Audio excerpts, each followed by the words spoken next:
Y'all, just when we thought things couldn't get any wilder in his powerful book, Healing Through the Mass, Father Robert DeGranis shares a story that connects science and faith in a surprising way.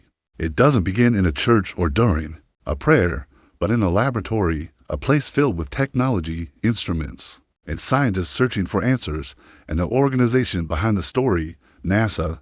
At the time, NASA researchers were working on a special camera designed to capture the energy fields around the human body. These energy fields showed up as soft, glowing auras, completely invisible to the human eye, but visible on their high-tech monitors. Their mission was scientific. They wanted to study how the human body reacts to the extreme challenges of space travel, but their research took them to an unexpected place, a hospital. There, the scientists observed patients in their final moments of life through a two-way mirror. They watched quietly as the machines captured the auras surrounding each person. As death approached, something strange happened. The glowing fields began to fade. They grew weaker, dimmer, and then vanished completely right at the moment the person passed away. And just when they thought they understood what was happening, something occurred that no one, not even their machines or calculations, could explain. As one of the patients lay dying, his energy field flickering and fading, something unexpected happened. Someone walked into the hospital room. The scientists watching from behind the two-way mirror expected to see the patient's aura continue to dim just like the others. But this time, their monitors lit up with a powerful surge of light. From the visitor's pocket came a brilliant, focused glow. It wasn't like the gentle auras they had seen before. This light was intense. It didn't just shine. It radiated. The scientists were stunned. They stared at their screens trying to make sense of what they were seeing. The glow didn't fade. It grew stronger. Slowly, the light began to spread, that it completely took over the screen. The entire monitor was now filled with a pulsating, radiant brilliance. It was unlike anything their equipment had ever recorded. One of the scientists, deeply shaken by what he witnessed, couldn't return to his normal life. In his 50s, after a long career focused on facts and formulas, he made a bold and life-changing decision. He left the world of science behind and began training to become a Catholic priest. To those who were there, this moment wasn't just a technical glitch or strange reading. It was a sign, a clear, powerful message, a moment caught on advanced NASA cameras that seemed to confirm what the Church has taught for centuries. The Eucharist is not just a symbol. It is the real living presence of Jesus Christ. Another powerful witness to this truth is Sister Bridge McKenna. Her life became a living example of how the Eucharist brings healing and transformation. Her journey didn't begin in the spotlight, but in pain. At just 24 years old, she was diagnosed with severe rheumatoid arthritis, a painful disease that made it hard to move. But one day, during a charismatic prayer meeting at Mass, something incredible happened. As the Eucharist was being celebrated, she felt a sudden surge of divine energy. In that very moment, she was completely healed. Her doctors were amazed. The stiffness and pain that had once trapped her joints were gone. Her hands moved freely again. Her healing was total, and from that moment forward, her life would never be the same. After her healing, Sister Bree received what she describes as a gift, a spiritual grace known as the charism of healing. Through this gift, many people experience both physical and spiritual renewal. Her ministry, always centered on the Holy Eucharist, began to attract people from all backgrounds, young and old, sick and searching.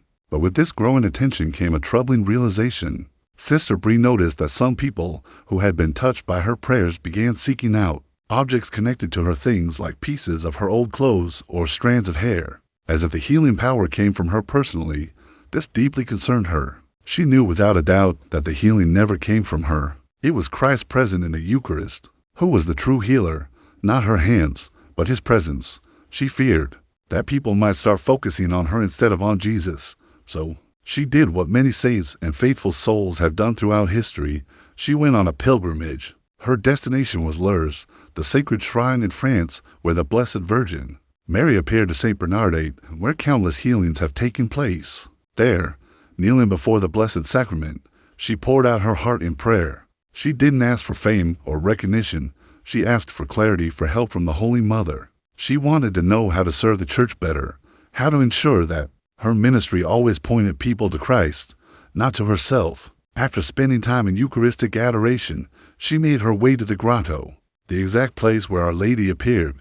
As she arrived, a group of mentally handicapped children was leaving after attending Mass. Watching them being gently helped down the path, fragile, joyful, and full of faith, Sister Bree was moved to tears.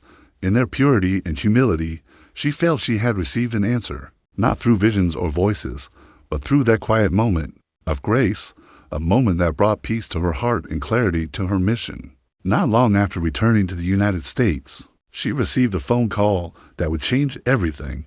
It was from Father Rick Thomas, a priest well known for his work among the poor in Mexico. He invited her to join him in a mission where poverty, deep faith, and miracles were part of daily life. This unexpected invitation opened a new chapter in Sister Brig's life, a chapter marked by trust, surrender, and the ongoing power of the Eucharist to heal hearts and transform lives. Father Rick's voice carried a warmth that was hard to ignore. It wasn't just a request. It was a call filled with love and urgency. He reached out to Sister Bree McKenna with a simple but heartfelt message. "I want you to come," he said, "to visit the poorest of the poor, the people living at the garbage dump. They need healing, sister, real healing." Sister Bree hesitated. Her schedule was full. Her time was limited. She explained this gently. But Father Rick just smiled and replied with words that stayed with her. "A little time is all God needs." When she finally arrived, she was welcomed by a man unlike any priest she had ever met. Father Rick Thomas stood before her with a cowboy hat, dusty boots, and eyes filled with fire and joy. His voice echoed with sudden bursts of hallelujah. He was a man consumed with faith, genuine, unshakable, and alive. That evening, they climbed into a truck and drove toward the dump. The road was rough and covered in dust. As they bounced along, Father Rick turned to her and said something quietly, but with conviction. "No one there knows who you are, and it doesn't matter. We're not going for recognition. We're going to pray and trust that God will do the rest." On the edge of the Texas-Mexico border, hidden from maps and unknown to most of the world, no streets, no homes, just broken down shelters made from scraps, pieces of metal, old tops, whatever people could find. It's not a village. It's not a neighborhood. It's a place of survival. Children are born there. They play near broken glass and spoiled food. The air is thick with the smell of decay. It is a place of deep suffering and open wound in the heart of humanity. And yet, this is where God had chosen to move. The next morning, Sister Bridge returned with Father Rick. They weren't alone. A small group of young Mexican-American volunteers came with them, their faces glowing with hope. In their hands they carried sacred vessels and vestments, everything needed to celebrate the Mass. Father Rick set up a simple folding table. No altar, no roof, no church walls. Just the open sky above and a dusty broken field below. But somehow, in that moment it became holy ground. As they prepared for Mass, Sister Bridge looked up and gasped. Hundreds of people had already gathered. They stood quietly among piles of trash and debris, drawn by something they couldn't name, but desperately longed for. More people were still coming, mothers holding infants, elderly men leaning on handmade canes, children with wide wandering eyes. Sister Bree stood beside the makeshift altar, overwhelmed by the sea of faces in front of her. Faces marked by suffering, but also by a quiet hope. She knew something sacred was about to happen. In the distance, Sister Bridge saw something that struck her deeply, a painful contrast to the scene before her. Beyond the dump, elegant homes stood tall on the horizon, and not far from them, a large, beautiful Mexican seminary rose proudly, a symbol of stability, learning, and religious devotion. But here, right where she stood, the people had nothing. No walls to protect them, no roofs to shield them, no safety or comfort, only the open air and the dust of the earth. And yet, despite having so little, they came with hearts wide open. Just before the Mass began, an elderly woman began making her way slowly through the crowd. Over her shoulder, she carried a large bundle wrapped in rough worn cloth. At first, Sister Bree thought it might be a small gift for the priest, perhaps something simple, offered with love.